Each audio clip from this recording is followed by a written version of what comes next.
Evening आप सभी को। पहला प्रश्न है कि पेरिस ओलंपिक 2024 में जूरी सदस्य नियुक्त होने वाली पहली भारतीय महिला खिलाड़ी कौन बनी है।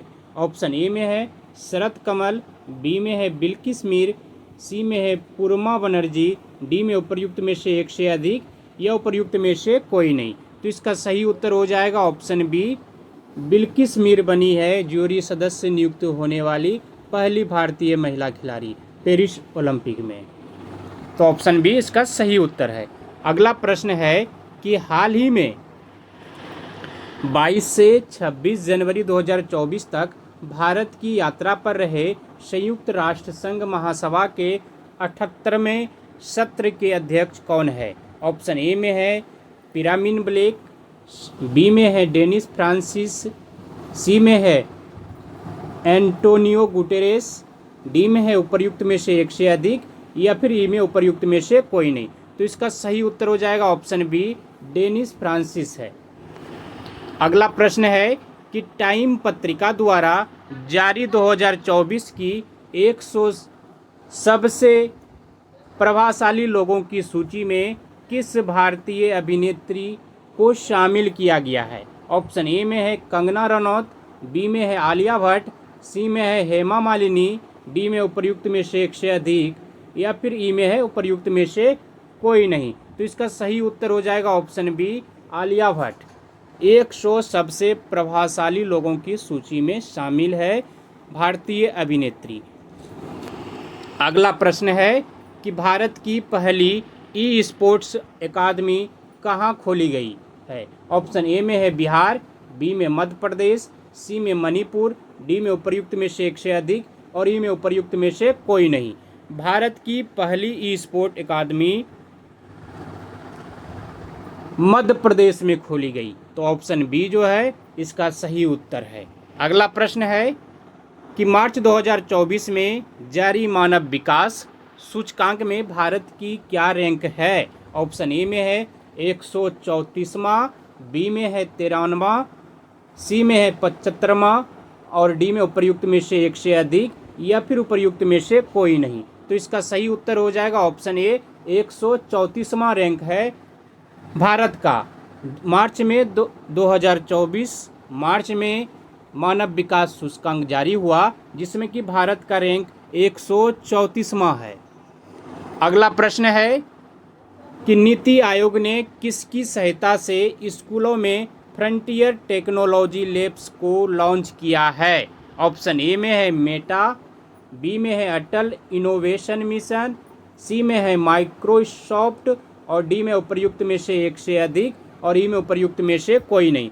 तो इसका सही उत्तर हो जाएगा ऑप्शन डी, एक से अधिक है। इसमें मेटा और अटल इनोवेशन मिशन दोनों लॉन्च किया गया है। अगला प्रश्न है कि दुनिया के गर्म होने पर पृथ्वी के वायुमंडल और महासागरों का अध्ययन करने के लिए नासा द्वारा कौन सा मिशन लॉन्च किया गया है। ऑप्शन ए में है निसार, बी में है पेस, सी में है आइंस्टीन प्रोब, डी में उपर्युक्त में से एक से अधिक और ई में उपर्युक्त में से कोई नहीं। तो इसका सही उत्तर हो जाएगा ऑप्शन बी, पेस।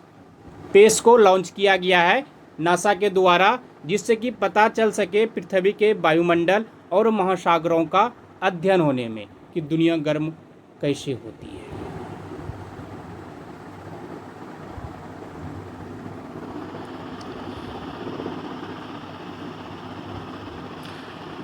अगला प्रश्न है कि पराक्रम दिवस कब मनाया जाता है। ऑप्शन ए में है 23 जनवरी, बी में है 12 जनवरी, सी में है 15 फरवरी, डी में उपर्युक्त में से एक से अधिक, ई में उपर्युक्त में से कोई नहीं।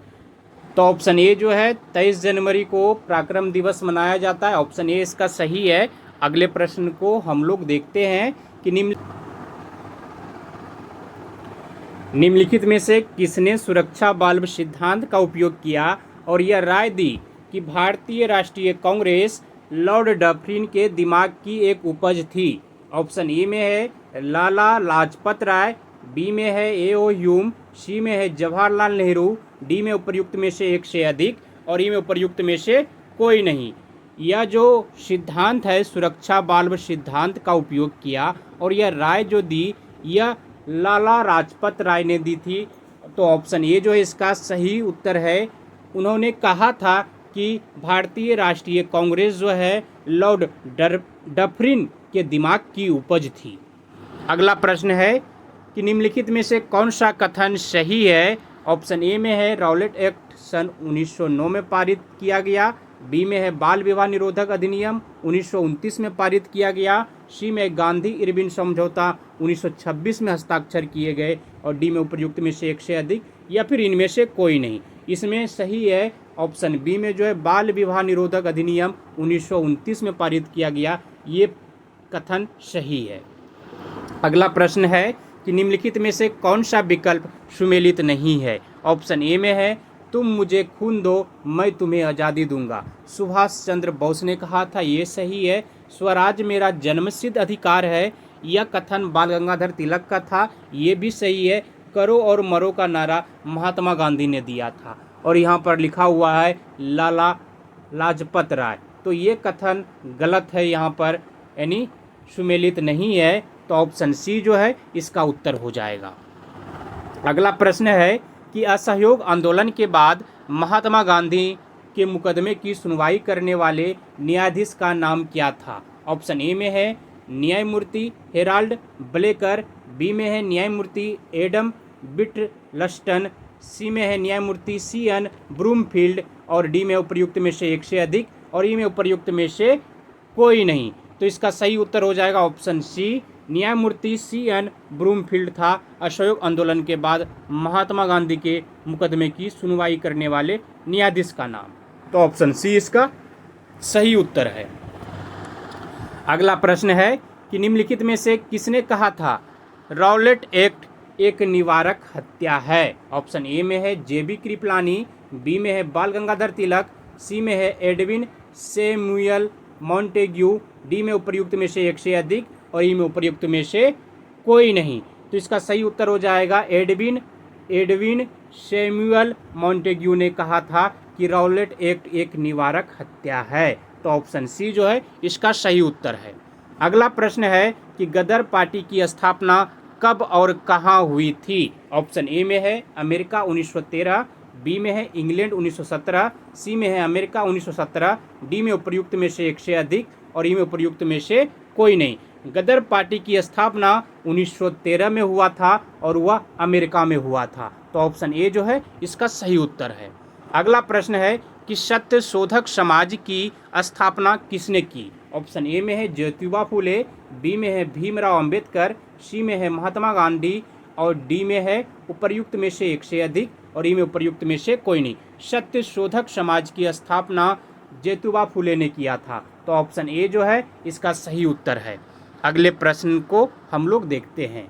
अकबर द्वारा किस वर्ष इबादत खाना यानी पूजा घर का निर्माण कराया गया। ऑप्शन ए में है 1575, बी में है 1675, सी में है 1679 और डी में है उपर्युक्त में से एक से अधिक और ई में उपर्युक्त में से कोई नहीं। अकबर द्वारा इबादत खाना का निर्माण 1575 ईस्वी में कराया गया। तो ऑप्शन ए जो है इसका सही उत्तर है। अगला प्रश्न है कि निम्नलिखित कथनों में से कौन सा सही नहीं है। सौरमंडल बृहस्पति ग्रह में सर्वाधिक उपग्रह है, ये सही है। बुध ग्रह सूर्य के सबसे निकट है, ये भी सही है। उसके बाद सौरमंडल 2.3 मिलियन वर्ष पुराना है, ये गलत है। तो ऑप्शन सी इसका उत्तर हो जाएगा।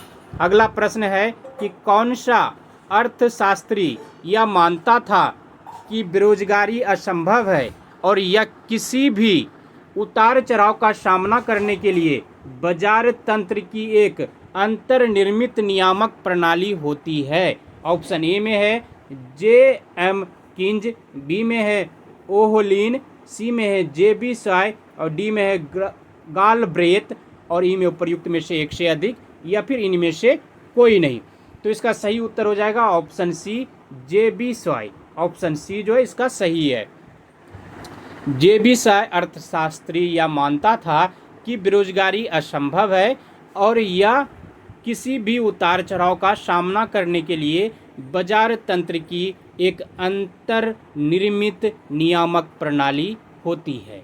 अगला प्रश्न है, भारत की संविधान सभा किसके कहने पर बनाई गई थी? ऑप्शन ए में है बेबल प्लान, बी में है ऑगस्ट ऑफर, सी में क्रिप्स मिशन, डी में है कैबिनेट मिशन और ई में उपयुक्त में से एक से अधिक या फिर इनमें से कोई नहीं। भारत की संविधान सभा कैबिनेट मिशन के कहने पर बनाई गई थी और यह मिशन कब आया था? तो 1946 में।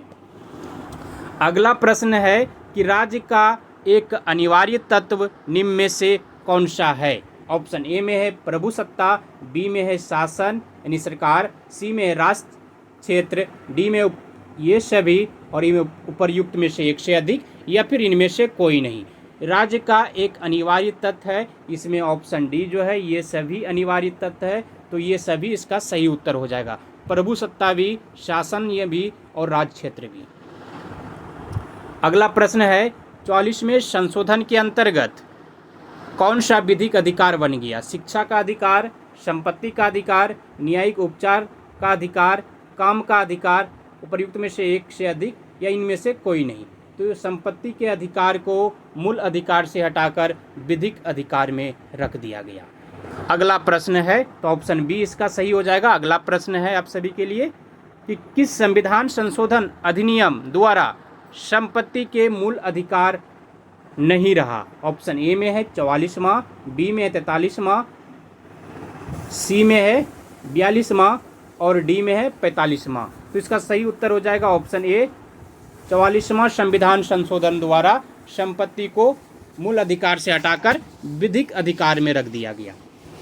अगला प्रश्न है, किसने कहा था कि सत्य ब्रह्म तत्व है और वह ईश्वर है? ऑप्शन ए में है स्वामी विवेकानंद, बी में है रविंद्रनाथ टैगोर, सी में है महात्मा गांधी, डी में है राधा कृष्णन, ई में उपर्युक्त में से एक से अधिक या फिर इनमें से कोई नहीं। और यह कथन जो है यह महात्मा गांधी का कथन है, तो ऑप्शन सी जो है इसका सही उत्तर है।